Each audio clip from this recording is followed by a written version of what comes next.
Welcome to my channel. I'm so excited to have you here today to kick off my exploration of global health and what it means to me in terms of my growth in understanding and knowledge in the field, as well as a reflection of what that means for the future.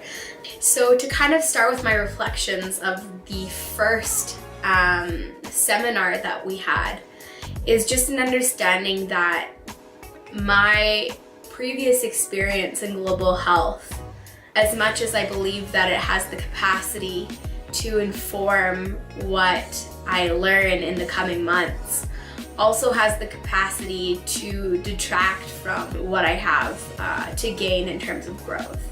So I think it's going to be really important in moving forward to take on an understanding of humility and its application in my learning and my development as a student. What I found really interesting right off the bat was how groundbreaking this idea of levels of analysis was in our group discussion.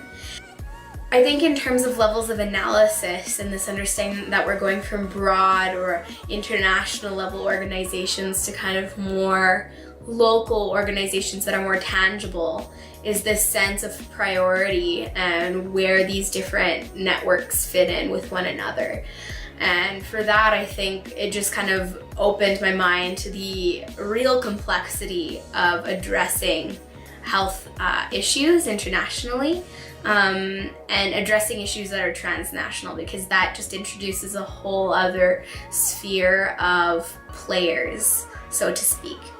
So I think in moving forward, that's going to be really important for me to focus on, is an understanding of the complexity of interaction that takes place, and also a complexity of interacting and perhaps conflicting priorities, which I'm sure we'll address.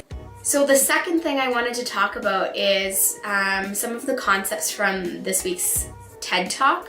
And one of them is this kind of conceptual chicken or egg argument, where we see either wealth or health preceding one or the other.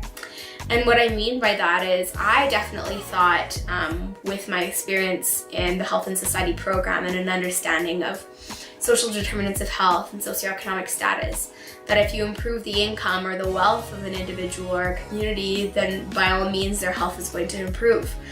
And it's not as drastic as I thought, which is something really mind-boggling to me, is if we actually focus on health and well-being first, then wealth will follow. So I think just kind of taking that as a sign that there's so much more complexity to what I already know, and there's so much that I have yet to uncover, which is really, really exciting for me.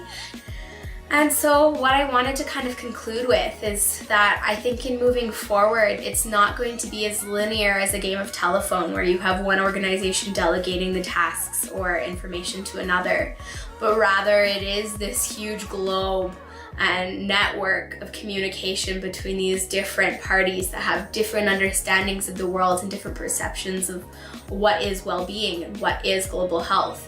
That I think it's going to be really important for me to kind of just take a step back and realize, okay, this is what I have, and building off of this knowledge that I have will for sure just improve the richness of my understanding of global health. And so I think that's kind of my main takeaways. I wanted to kind of keep it simple and more broad, just because I want to really take in what this course has to offer, and I want to take in what my peers are bringing to the table as well. And I think just kind of parking my assumptions will be super important. So that is this week's seminar reflection, and I'm really looking forward to sit down to just chat about my growth for next week. So thanks so much, and be sure to stay tuned for more.